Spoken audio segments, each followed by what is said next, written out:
For a while, it genuinely felt like WWE was back on track. Watching Triple H take control after Vince McMahon's final years felt like a reset. We praised him for restoring morale backstage, for bringing CM Punk back, for finally giving Cody Rhodes his moment, for treating wrestlers like people instead of replaceable corporate assets. But December 2025 exposed something a lot of fans have quietly feared for months. Triple H has lost his grip on WWE's creative direction, and the signs are impossible to ignore. The John Cena match at Saturday night's main event on December 13th wasn't just a questionable booking choice, it was symbolic.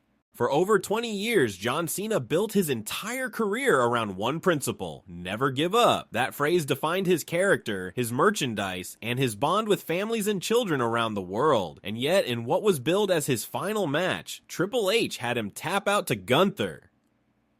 Not pass out, not get knocked unconscious, tap out. The crowd reaction was unlike anything WWE has seen in years. Obscene chants, fans calling for AEW, even chants for Vince McMahon. When your audience is openly begging for Vince to return, something has gone catastrophically wrong. Triple H's response only made things worse. He brushed it off, saying he was only mildly disappointed that the boos weren't louder, as if fans reacting emotionally to Cena's legacy was some kind of inconvenience. But that Cena finish is just the most visible symptom of a much deeper problem. All throughout 2025, WWE's creative has been defined by missed momentum and ignored fan reactions. Raw and SmackDown have become formulaic, predictable, safe.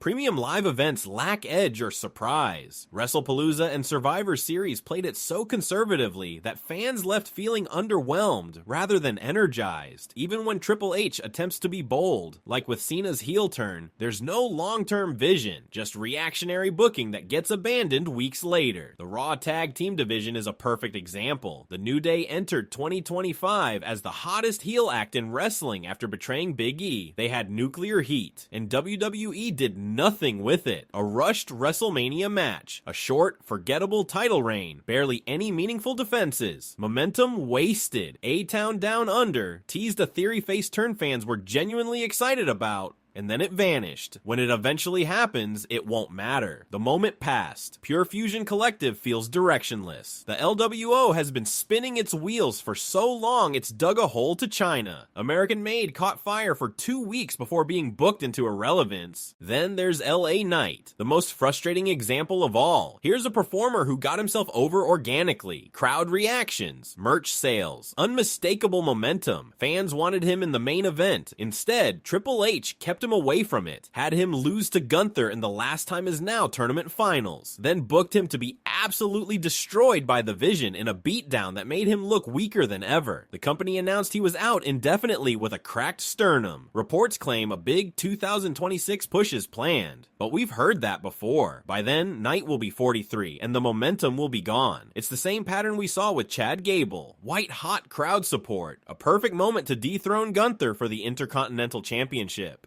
Instead, he lost to Sami Zayn and got lost in a directionless faction. Triple H's obsession with factions is choking the roster. Yes, well-booked factions can elevate multiple stars, but WWE currently has nearly 10 active groups without enough meaningful stories to support them. Poorly booked factions don't elevate talent, they bury it together. Then there's the championship issue. Long title reigns initially restored prestige after years of hot potato booking, but Triple H has taken it too far. Title matches are predictable for most of the year outside WrestleMania season. Gunther's World Heavyweight Championship run hasn't come close to matching the magic of his Intercontinental reign. Jey Uso finally won his first world title at WrestleMania 41, a career-defining moment, only to lose it back to Gunther 56 days later on a random episode of Raw.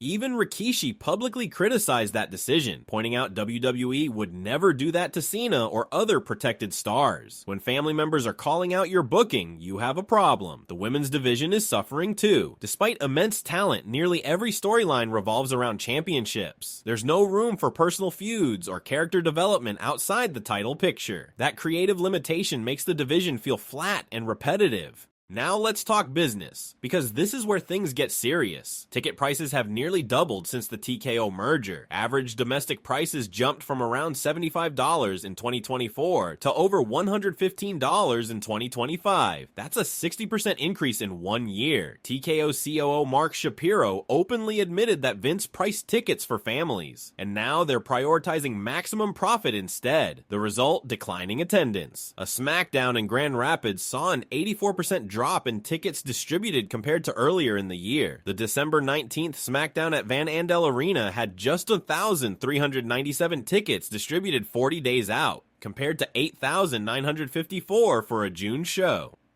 WWE has started reconfiguring arenas to hide empty seats. The October 31st SmackDown in Salt Lake City drew only 4,226 fans in a 14,000-seat venue. Dave Meltzer has reported that WWE's boom period is cooling off. Gate revenue remains strong, but only because prices are inflated. Actual attendance is falling. Insiders say if this continues, creative changes will be unavoidable. Triple H's biggest flaw right now is rigidity. Long-term storytelling only works when stories are good. He refuses to pivot when things aren't working, and ignores momentum when something catches fire. R-Truth's reinstatement created huge buzz. He returned with a serious edge. WWE did nothing with it. The Wyatt Six vanished entirely in 2025. Drew McIntyre reportedly pitched winning the WWE Championship at WrestlePalooza, a fresh main event dynamic, but Triple H rejected it to keep Cody Rhodes on a preset path. That's not storytelling. That's moving chess pieces on a board regardless of audience reaction. The Netflix transition hasn't helped either. SmackDown running 3 hours hasn't improved creative. It's just added filler. The announcement of WrestleMania 43 in Saudi Arabia sparked backlash from fans who see profit being prioritized over community values. Premium live events now feel sterile, afraid to take risks. Journalists and former employees are openly questioning Triple H's future. Vince Russo even suggested the Cena debacle could mark the beginning of the end for his creative control. When defenders like Kurt Angle feel compelled to publicly support him, it's a sign the criticism has reached a breaking point. WWE needs fresh creative vision. Paul Heyman is the obvious candidate, respected by talent, fearless creatively, unpredictable, or someone like Brian Gewirtz, who understands big-picture storytelling without repeating the same formulas. Triple H started strong, then he found magic with the Bloodline, and he hasn't let go since. The same names rotate through the main event. Others get lost. Yes, Triple H deserves credit for improving locker room culture. That matters. But good working conditions don't automatically produce good television. Right now, WWE is charging record prices for a product that feels stale, predictable, and disconnected from its audience. December 2025 should be a wake-up call. The Cena situation alone would raise concerns. Combined with declining attendance, wasted talent, and frustrated fans, it's clear change is needed. The roster is stacked, the infrastructure is strong, the attention is still there. What's missing is creative leadership willing to adapt, listen, and take risks. Right now, that isn't happening, and everyone, from fans in the stands to wrestlers in the locker room, can feel it.